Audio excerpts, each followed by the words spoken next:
Hotep, Alafia, Kamusta. Welcome to the Mind of Ro page. I am Fajr Junde, Obajaguna, Oguna Salamio. So today I'm going to make a video on sadness, grief, and depression.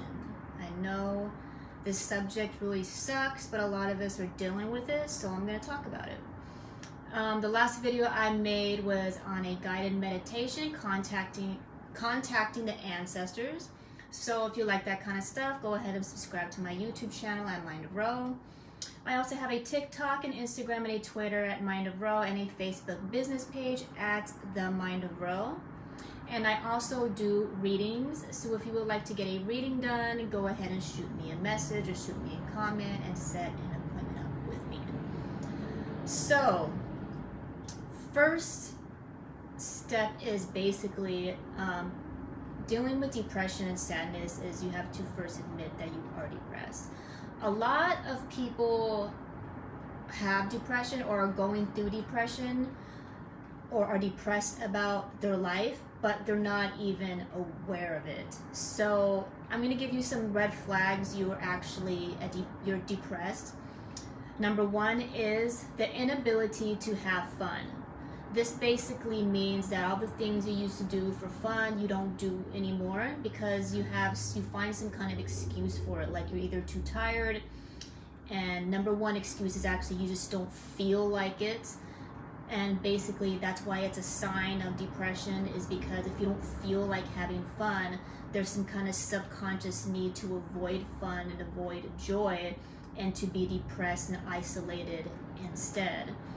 And number two is changing in eating and sleeping habits. If it's really hard for you to sleep, you feel like your mind is constantly wandering all the time, and you feel like you're either all of a sudden you started eating a lot or you started eating way less than you usually do. These are definitely signs of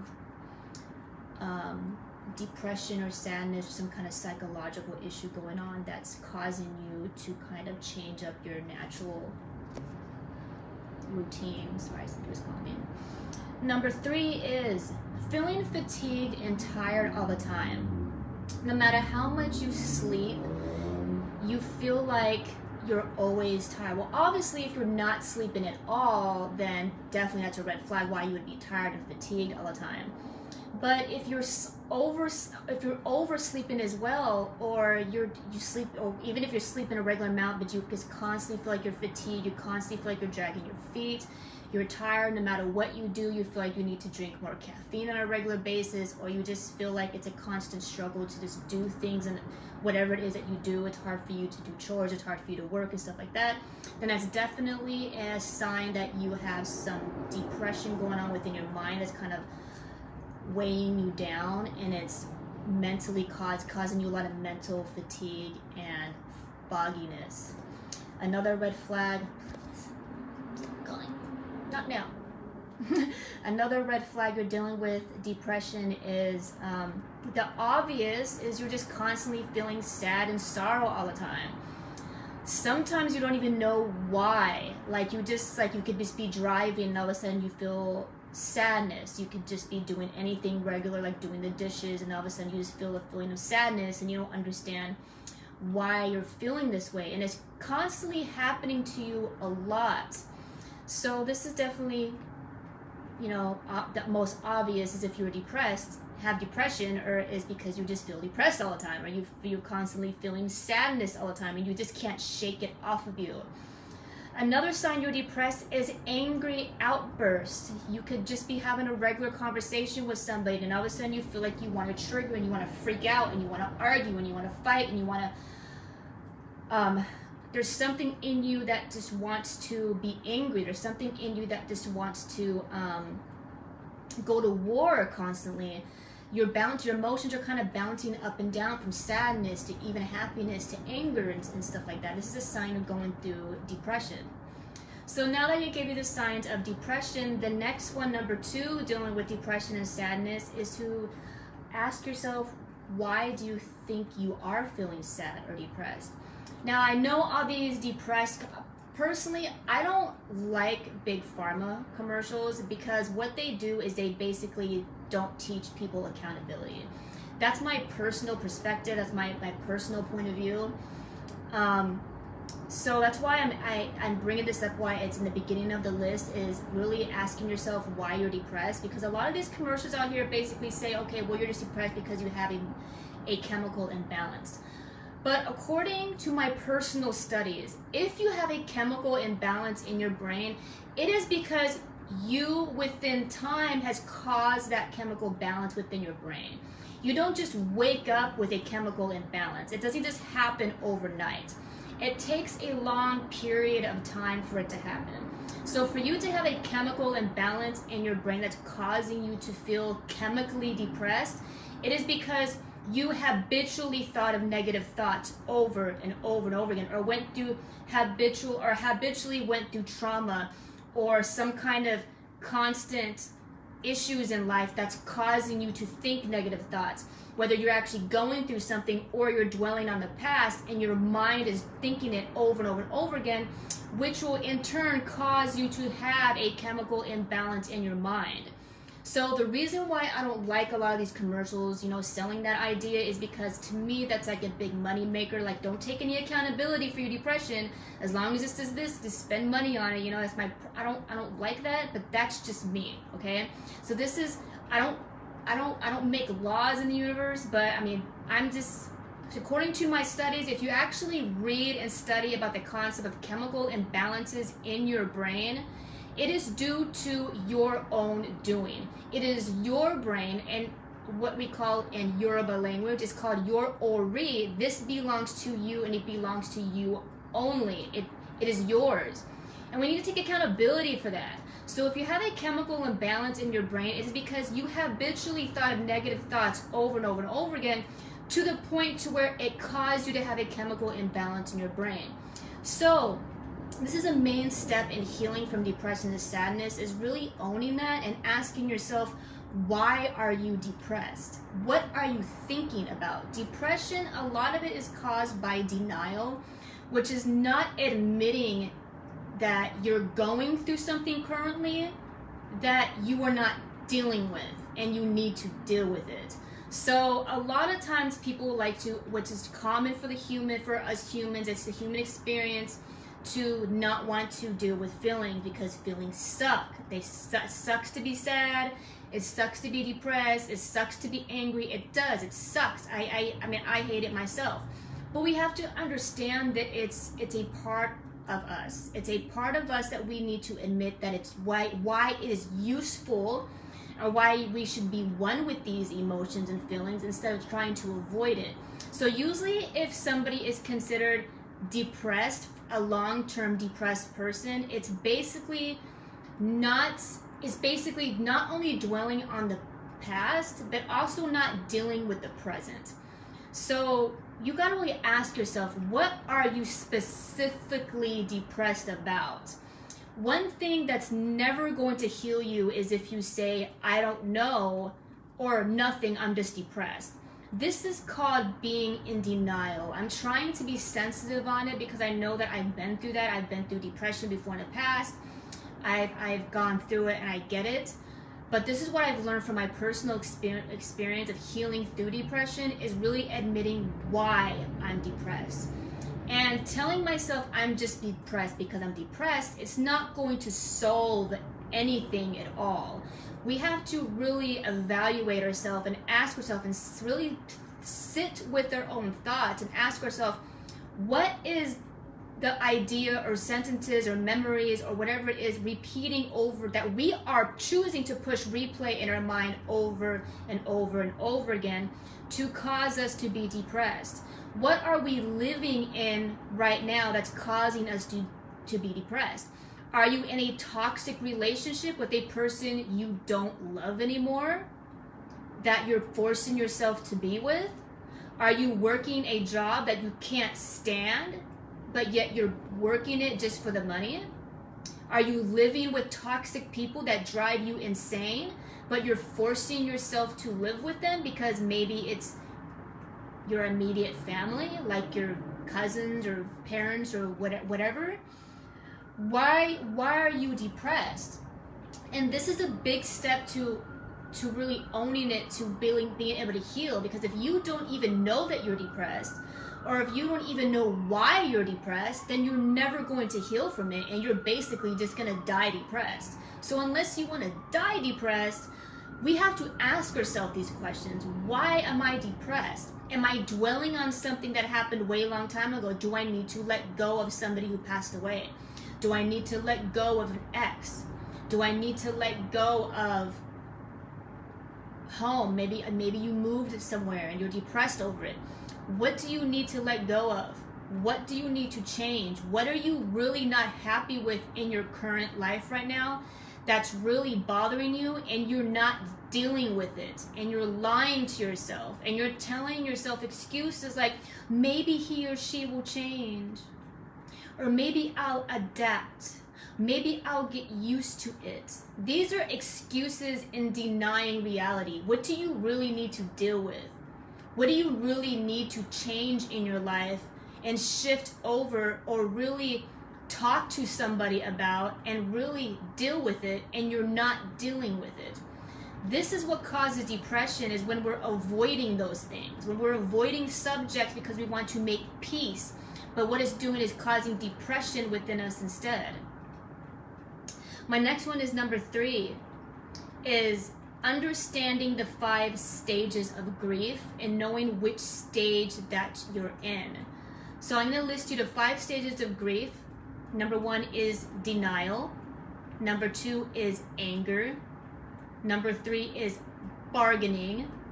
So bargaining is basically when, let's say you have a family member that's passing away, and you know for a fact this person is about to die. Like maybe they're in a hospice, maybe they're like right there. Bargaining is when you're like, well, maybe when I go back to the hospital, maybe they'll be better.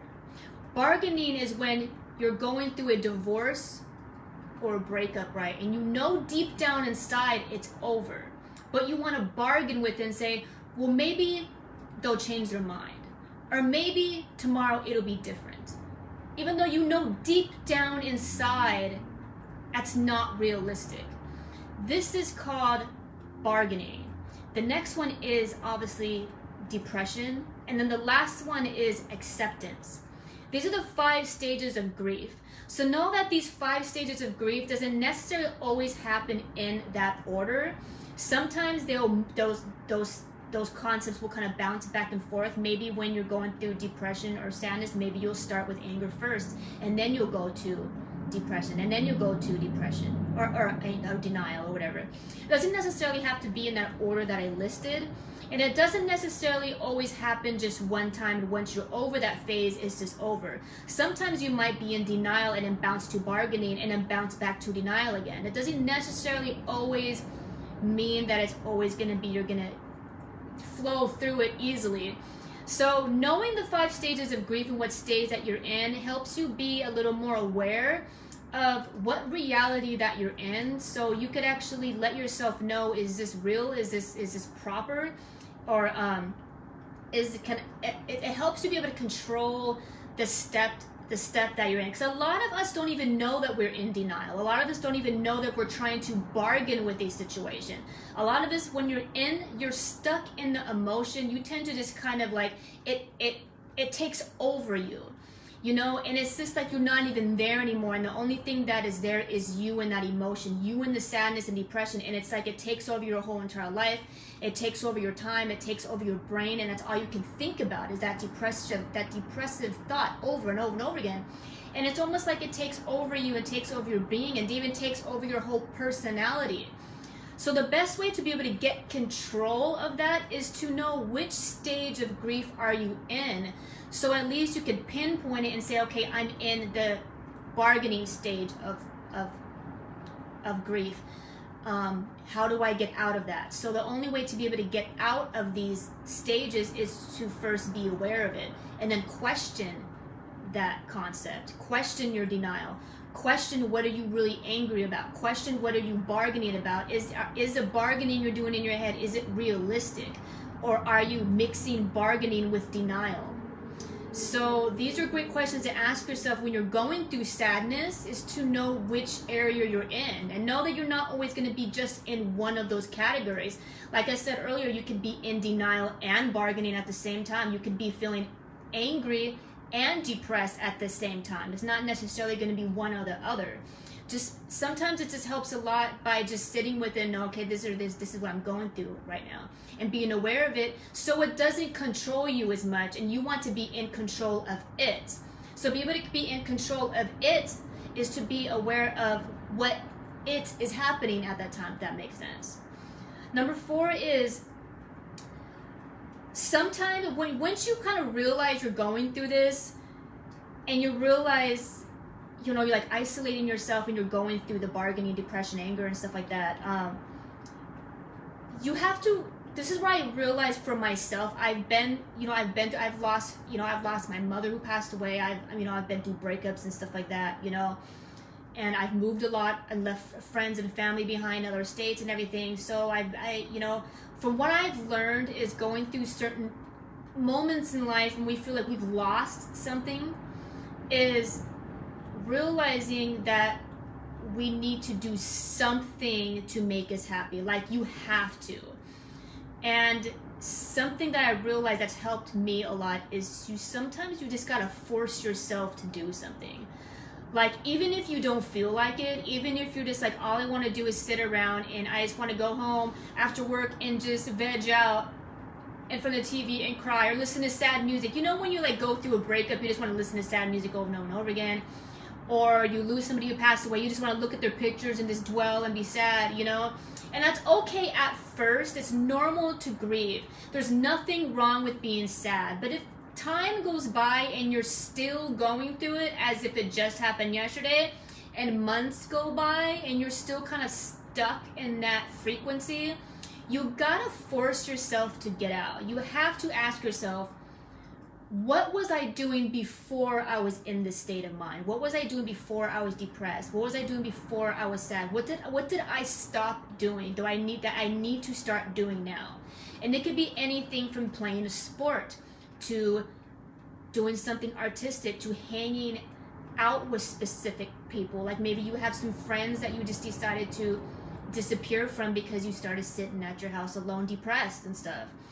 What did you stop doing that you need to start up doing again? The number one thing we do when we're sad and depressed is we stop doing things that make us happy. We stop exercising. We stop worrying about it. We stop focusing on our diet. We stop going out with people and stuff like that.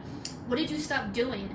And even if you don't feel like it, if you know time went by and months went by and you feel like you're struggling really hard, like, dang, I'm still doing this, and you know you're doing this. You gotta be conscious of yourself. You know you're doing this. Especially if people are telling you, hey, you need to get out. If you have multiple people telling you over and over again, like your friends, your loved ones, saying, hey, you got to get out of this, that's a red flag that you have to force yourself to get out. And I know it's hard at first. I'm not saying that when you're going through this that you have to like do it every single day, you know, and bounce. You can't expect yourself to just bounce from point A to point B, you know, overnight. Just ease your way into it. If you're used to playing card games, you know, with the homies every Saturday, start off going once a month or something. Anything, you know what I mean? Maybe you don't need to stay there all day long. Maybe just at least go and show up for a couple hours, and then if you're not ready, then leave, you know? Give yourself like permission to go do things that you used to do and have fun and just ease your way into it. Because the cycle of depression can take over you, and the only person that could take you out of that is going to be you. Only you could do that. Nobody. Jesus isn't going to come save you. Some magical person, some magical man or woman isn't going to come save you because you were sad from a breakup. No priest is going to come into your house and bring you all this holy stuff, and then all of a sudden your whole life is going to change around. You know, everything in moderation. Everything at the end of the day, no matter who is there, no matter how many psychologists you speak to, no matter how many motivational videos you listen to, at the end of the day, it's really you. It's really you that you have to really you gotta pull your pants up, man, you know, and just move forward. You know, you just have to make it, you have to do it. You have to force yourself. I've been through it. I know. I've been through moments where I feel like I'm so sad I can't get out of it. And you just have to choose a day, maybe even put it on your calendar and say, okay, today, or at least twice a month, I'm on every other Tuesday, I'm going to go do this. I'm going to go for a walk to the park. I'm going to go to the friends. I'm going to paint, or whatever it is, make music, or whatever it is that you do that makes you happy,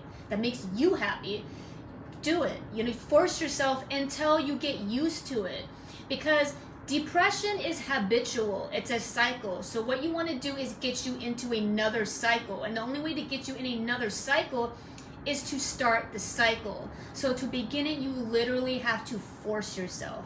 Sometimes it's so hard, I get it, but you have to. You just got to do it, man. The next one is, what really helps too with depression is really focusing on your health.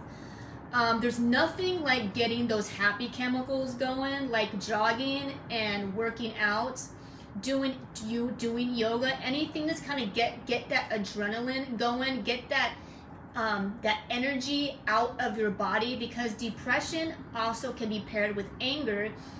And when you get your adrenaline going in your body, if that depression was caused by something you're clearly angry about, it's going to get that anger out of your system in a more productive manner. Every single time I go to the gym, every time I'm running on that treadmill, every time I'm punching that punchy bag, I feel so much better afterwards. Like, even if you just have to do just like 20 push-ups in the morning just to get that energy out of you, just do it, man. Just trust me. It makes you feel so much better. If you have to do like 50 jumping jacks, just do it, and just trust me. It'll make you feel better. It gets the energy moving in your body, and it gets that energy out of you. And that's what you need when you're depressed and you're sad. You got to get the energy moving and out, because depression and sad energy is very still. It's basically energy that doesn't move, and that's why you feel tired. That's why you feel like you're dragging your feet. That's why it feels like you don't want to do anything, because that's what the energy of depression and sadness is. It doesn't move. It makes you stay. It makes you stuck. So the best way to get it out of you, to get you moving, is to literally move your body. Go to the gym. Go find you a workout buddy. Go jogging outside. Find anything, you know. Do some squats, anything in the morning. Focus on your diet. Like, a lot of times when we're depressed, we're either not eating anything at all, or we're eating all kinds of comfort food, which I love. I either go either one or the other way. Like, it depends on the situation, that sometimes I could either get really depressed and I won't eat at all and I'll lose weight over it, or I'll get really depressed and all I want to do is eat everything. But when I want to eat things, when I'm depressed, I want to eat comfort food with a lot of sugar, food that's very like the kind of food like it reminds me of what my mom cooked growing up and stuff. Fatty food, greasy food, you know, stuff like that, that's going to be comforting. So we got to be mindful of that, of what are you doing that's comforting you. Like, I love cream of wheat with a lot of sugar and a lot of butter. Trust me, it's not good for you. But that's like my comfort food, because my mom used to make it for me when I was growing up.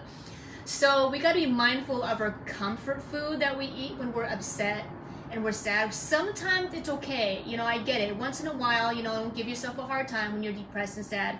But we got to be mindful of it when we're doing it habitually. Are we eating candy all the time to make up for sadness? It's very normal that if you're dealing with sadness and bitterness, for your body to crave sugar. It's basically your mind telling you that you need sweetness in your life. So if you're craving a lot of sugar, it's basically saying, hey, you need to invite sweetness in your life and stop being bitter and sad. So be mindful of what you're eating. Be mindful of how unhealthy it is, and at least kind of wean your way to something a little more healthy. And tell yourself, this could be your one thing you do when what I said earlier, number 4, is forcing yourself to do things that you used to not do. Like maybe you need to start out with some smoothies in the morning. But depression will cause us to do like so much unhealthy things, like drink alcohol, do drugs, smoke weed, overly smoke tobacco, stuff, anything to avoid the feeling. We tend to do things like that. It's called addiction. So to get yourself out of that, it's good to stop yourself habitually doing things that you know is harming you is to focus on your diet, because sometimes when we get depressed we don't want to focus on the thought, right? We don't want to think about it. We don't want to think about what's making us sad, so we're like, okay, I'm gonna do everything I can to avoid it. So let's say you need a mental break. It actually does help to just say, okay, if I want a mental break, maybe I need to only focus on diet right now, and then and exercise, and then when you're done kind of boosting up that energy in your body, then maybe you could give yourself permission, okay, now I could process this information. So instead of using alcohol or weed or tobacco or drugs or whatever it is, pills, whatever you're using to avoid your thoughts, sometimes it does help to say, okay, I want to avoid my thoughts. Let me be busy doing something healthy instead. What if I focus on a different diet? What if I focus on a workout routine and use that as an avoidance for now, until I'm able to work up that energy in myself, until my body feels healthy enough so I could work on my psyche. And it will actually make your brain more healthy, because you're putting vitamins in your body and you're activating a happy chemical. So when you decide, okay, now I could sit and process this information mentally, it'll actually be easier for you. It'll be easier for you to be able to think about what you're upset about and think about it clearly, as in, okay, why did I go through that? Why did this happen? How was I feeling around that time? What can I do about it now? And I don't like using the word avoidance and telling you that it's okay to avoid things. But if you're going to, and you're in a place where you're just not ready, sometimes it's okay. It's okay to just not be ready. Like a lot of times when we lose people who passed away, a lot of times it takes a while for it to process. Like it doesn't happen right away. It's normal to not want to even cry right away, or even feel like it's real to you, or like it's not even realistic to you. There's nothing wrong with that. So what I've learned from myself is when I'm going through those phases and I'm like, okay, I'm not ready to really process this information, I don't want to think about it because it's just too much for my brain right now, focusing on your diet and focusing on exercise, to use that as an avoidance up until the chemicals in your body kind of balances out and your hormones are balanced out and your sugar level is balanced out in your body. It'll actually make it a lot easier for you to be able to process that information when you are ready to start sitting with it and thinking about it. So my next one after that is, because a lot of time when we go through a lot of depression, it can be really hard to sleep, because our mind's going crazy all the time. We're just like, what about this, what about this, what about that? We can't sleep. So what I've learned, which really helps me, is learning to do things that will help you relax. So if you just lay down in bed and say, relax, why don't you relax? It's not gonna work, okay? I know a lot of us do that. A lot of us go through things in life that make us so angry, we're depressed, we're sad, we went through some crap, and we just lay in bed and we're like mad at ourselves, like, oh my God, I've been laying here for 3 hours, I'm staring at the ceiling, I can't sleep, and you're tossing and turning, you're moving around, and then you give yourself a hard time, and you expect yourself to just, okay, I'm just gonna tell myself to sleep. If you're going through something, you can't expect that from yourself. You gotta don't give yourself a hard time, especially if you're going through something traumatic. Maybe you've seen something traumatic, you're going through something, there's something on your mind, and it's bothering you, and you don't know why it's bothering you. You gotta do things to help you relax and stop demanding yourself to relax, because it's not gonna work if you're going through something. It's not. So don't be unrealistic with yourself and have expectations that obviously just isn't real in the human experience. So if you're having issues sleeping and relaxing, then you gotta tell yourself that it's okay to do things to help you relax, like take a hot bath, go to a sauna, get a massage, listen to relaxing music. My major suggestion, which really helps sleep, is meditating. If you're not sure how to meditate, go to YouTube and look up guided meditations for sleep. Look up hypnosis for sleep. Look up music for sleep and stuff like that. Other things you can do also is scents, essential oils, burn incense, burn candles. That's going to be like lavender will actually promote sleep, or vanilla can help promote sleep. Anything that's going to help you kind of relax and calm your nerves, you got to gift yourself that. If you know you're going through something, what happens when we're depressed and sad is we beat ourselves up, because for some reason we have this false idea that we're not supposed to ever be sad. You're not supposed to ever have feelings. You're never supposed to be depressed. Shame on you for ever being depressed and sad. This is not real. We're going to feel sad in life sometimes. We're going to have moments where we feel depressed. It's called the human experience. It's part of being human. It's part of our brain. It's part of our brain. It's part of our chemistry. Emotions are here for a reason. So stop giving yourself a hard time. Stop expecting yourself to ever live through life with no sadness or depression or anger or any emotional distraught. It's not realistic. You're going to feel these things. It's part of life and it's okay.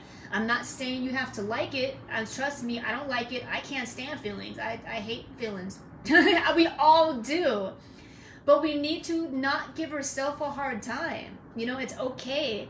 It's okay to feel that way sometimes.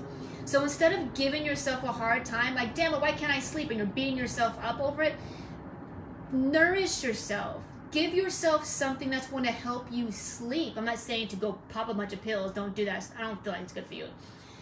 Take some vitamins that's going to help you sleep. Listen to some music, you know, anything.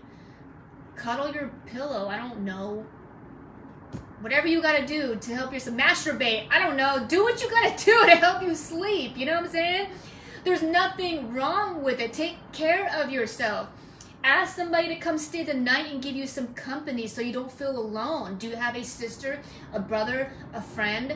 Somebody that could just, so sometimes when you, especially when somebody passes away, that's really hard, you know? And sometimes you just need somebody there, you know? You need somebody. Cuddle with your puppy or your kitty, you know? I love animals, man.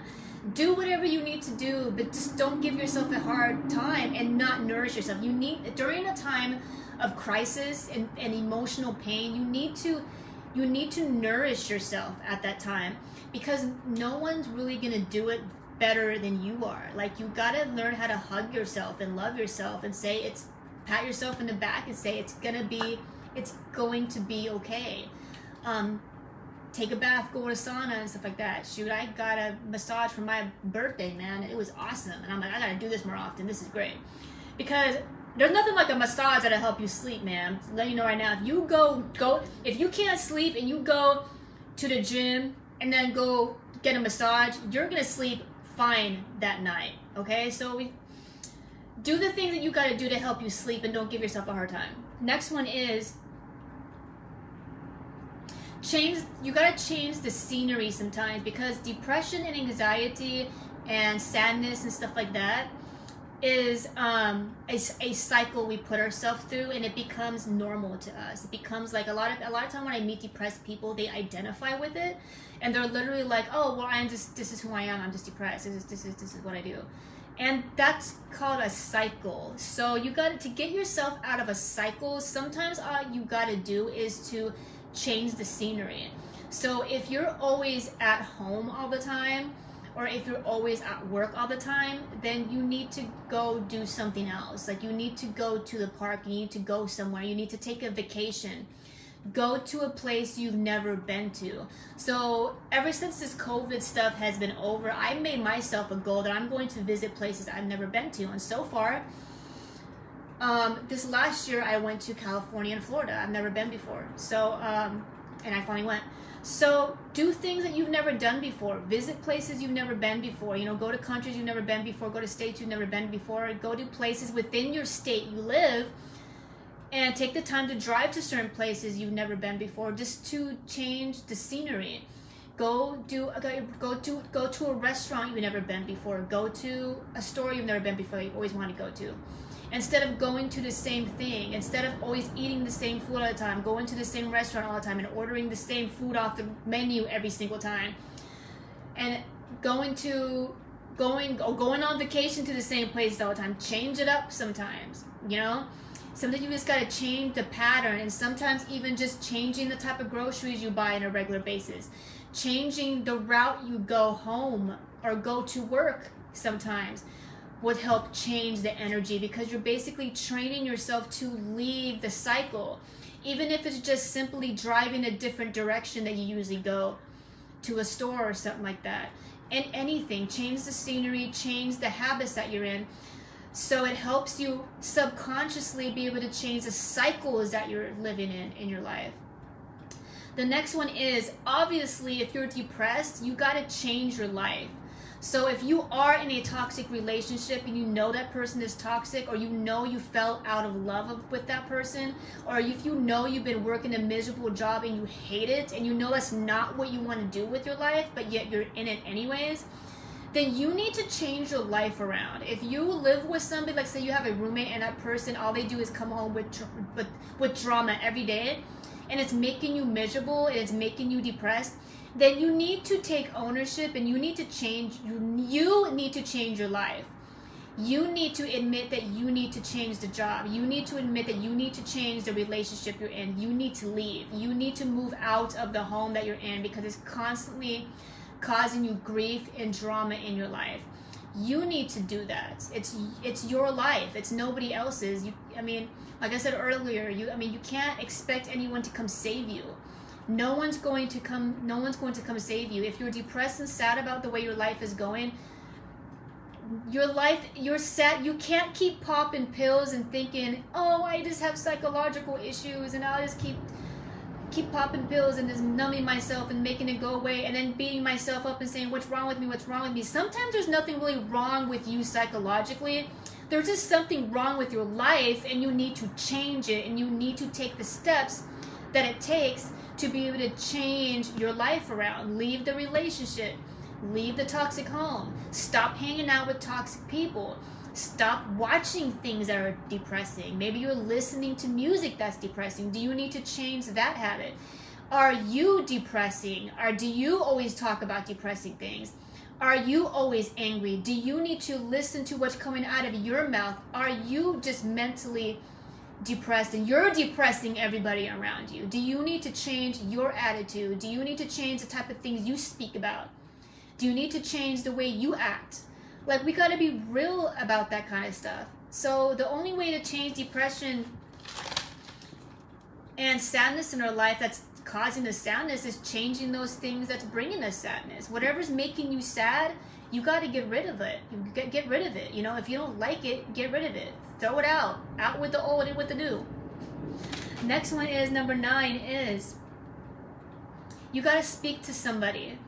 And I understand there's been like so many memes going around about learning how to self-soothe. We do need to learn how to self-soothe. We do need to, because it's healthy. It's healthy to be able to sit with ourselves and evaluate ourselves, because sometimes we as humans get so depressed and so desperate for help that we ask advice from stupid people. and they give us bad advice, you know?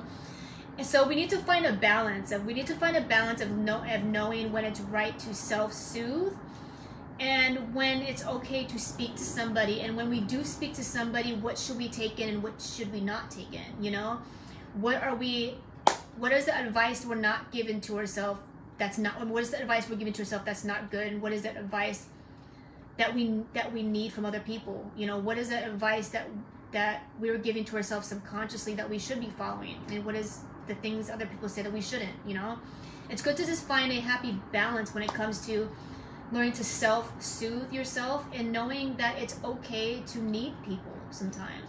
There's nothing wrong with wanting to vent. There's nothing wrong with wanting to talk to somebody about it. But my advice to you is, if you do talk to somebody, just be careful who you talk to. Don't talk to somebody who's going to push you to stay depressed. Don't talk to somebody who's going to advise you to stay stuck in a cycle because they're stuck in a cycle, or because they're depressed and they want you to be depressed with them, which is basically a concept of misery loves company. So just be careful who you speak to. Be careful taking advice from haters and people who want to kind of are only there for you when you're rock bottom and never there for you when you're ascended, you know. So if you do speak to somebody, just be mindful of who you're speaking to, you know. Make sure you're actually speaking to really supportive people who actually really care for you and really want you to grow as a person, and not people who want to keep you stagnant and keep you where you're at because they just want you to be sad with them. But please speak to somebody. Please, if you're really sad, don't get stuck in isolation in your home alone, or in your room alone and not talking to anybody because you're scared you might bother somebody, or you didn't want to annoy somebody. If you know you have a best friend, if you know your mother's supportive or your father's supportive or whatever, then go to those people that you know that's supportive. You know, you need it sometimes. You got to give yourself a break. Sometimes it's okay. You can't solve everything by yourself. You're one person. There's a lot of people's brains on this planet that maybe they thought of something that you didn't think of, and maybe there's something that you need to hear. Maybe there's a thought that's repeating in your head over and over and over again that you're just unsure about, and maybe you just need to hear it from another person's mouth to give you some clarity, to give you some peace of mind, to help you understand that you're not alone, that you're not the only one going through it, that you're not tripping, you're not crazy, that it's okay to feel this way. It's okay to feel whatever you're feeling, and you just need somebody. There's nothing wrong with needing somebody to be there for you. There's nothing wrong with wanting to speak to someone. So please, if you're going through depression and sadness, give yourself permission to open up to somebody. Find the right person to speak to. You're not wrong for that. You're not weak for it. You're not stupid for it. There's nothing wrong with wanting to speak to somebody. Everybody wants to speak to somebody sometimes. So go ahead and allow yourself to open up and let it out. Sometimes you gotta yell. It's okay to yell. It's okay to be angry. You gotta give yourself permission to yell, scream, cry, whatever it is. Trust me, if you do that, you're gonna feel better. We have this place in Seattle that where you can literally break things. You could literally go to a business and pay them, and they wrap you up with goggles and padded outfits, and you go there with either a sledgehammer or like a bat, and you can literally go into a room and break things angrily. So get it out, you know, find a way to get it out. There's nothing wrong. There's nothing wrong with just yelling and letting somebody just listen to you yell. Something that I've done recently that helped me a lot, because I feel like I went through something a while back that I feel like a lot of people just didn't understand, and I didn't have anyone to speak to. This helped me. This is something Spirit told me to do. So if you feel like you're in a place where people just don't understand you, they've never been through it, or you're just going through something. So I practice African spirituality. I'm a medium. I speak to spirit a lot. So there's not exactly a whole lot of people that I could speak to about certain things. A lot of people don't get it, you know? So this is what I've learned. If you are one of those people who kind of live a type of lifestyle that a lot of people just don't understand, or might put you in the crazy box or something, or maybe they're just not at the same level as you, this is what I've done. I literally laid on my back on my bed and stared at my ceiling, and I said out loud, I'm angry because of this. I'm mad because of this. I'm mad that he or she did this. I'm mad that I'm going through this. I'm angry at this. I'm tired of this. I'm tired of that. I'm angry at this. Just repeating, you know, saying why you're angry, saying why you're upset, saying out loud, verbalize it, what you feel is going on. And if you feel like you feel like you have clarity in your mind, but you're unsure and you need to open up to somebody, there's no one to open up to, say it out loud. Say, this is happening because of this. This is happening because this person did this. This is happening because I did this. And I'm mad at myself for doing this. Or I'm mad at myself for allowing this. I'm mad at this person for doing this to me. I'm mad at that. I'm mad at that. Say it out loud, even if it's by yourself. When I did that, I felt so much better. I felt like, okay, I got it out. So it's not in my brain anymore. It's not in my head anymore. And I made it more realistic instead of it repeating over and over again, I was able to verbally get it out. So when I heard myself say it, I was able to say, okay, I am mad about this. This is bothering me, and I'm not verbally open about it.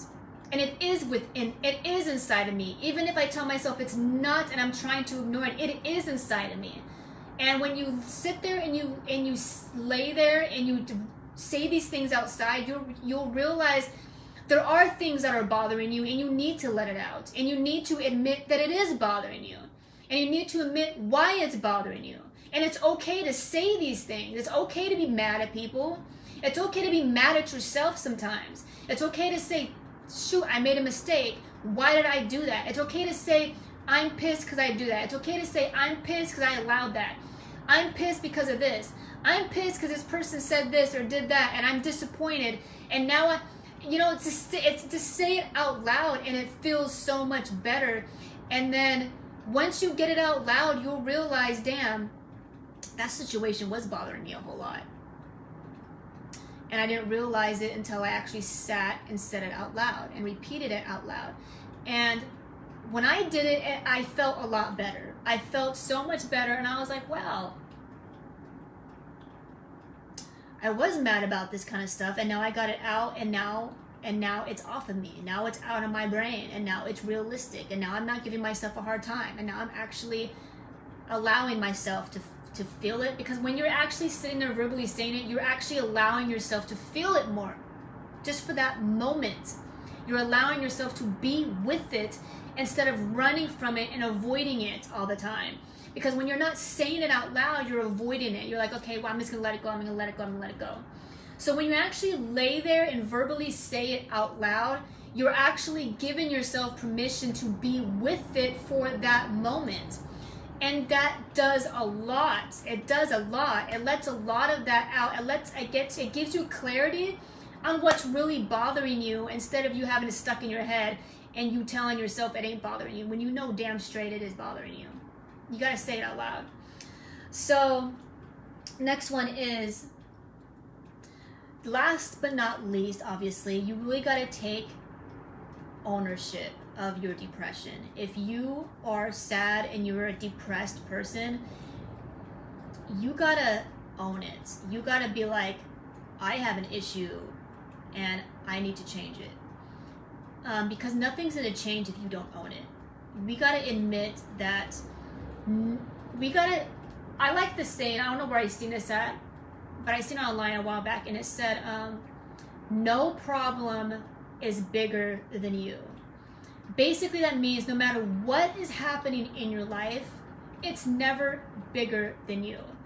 That basically means you have 100% accountability for the choices you make in your life. It is your choice where you want to live. It is your choice who you want to be with. It is your choice what you want to do for a living, what you want to do for fun, what you want to wear when you leave the house, what clothes you put on, how you want to do your makeup, how you want to do your hair, how you choose to speak, what you choose to watch. You gotta own it. You gotta own that you are choosing to be sad on a regular basis. You are choosing to dwell on the past. You are choosing to not change your life around. Nobody is controlling you. Nobody is forcing you to be in a toxic relationship. Nobody is holding a gun to your head and making you stay at the job. Nobody is doing that but you.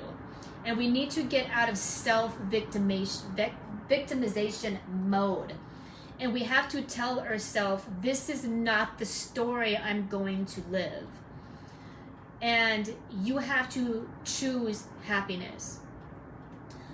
When I moved to Virginia a while back, and I spent a lot of time by myself and stopped speaking to a lot of people that I used to speak to. And I spent a lot of time alone meditating and evaluating me. And I told myself, I learned the concept of saying, I choose happiness. I choose happiness. And we have to choose that. We have to say, this is what I want, and this is what I'm going to do. And if I don't stop doing this, then I'm not choosing that. if I don't change this, then I'm not choosing happiness. And you have to own it. You have to admit that happiness belongs to you.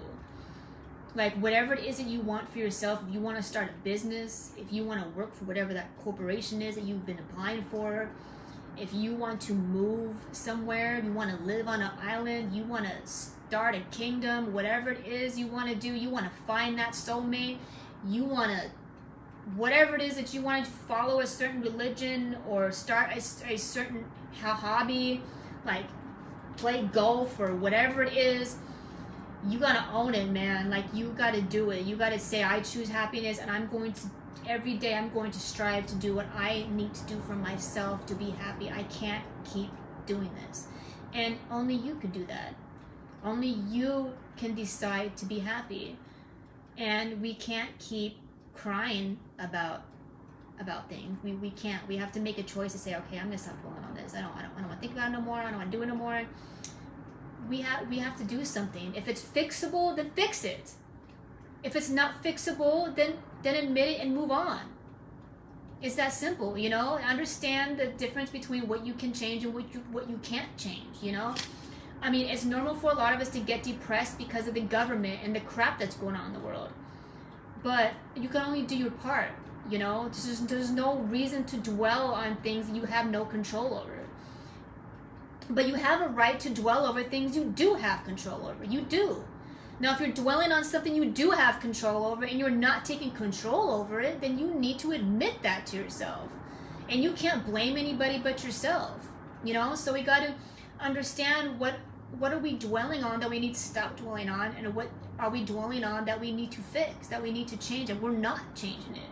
And we need to make those moves and step forward and change it, whatever it is, you know, it takes you. So that's all I have for you today. Those are all my steps. Because my next few videos is going to be on emotions.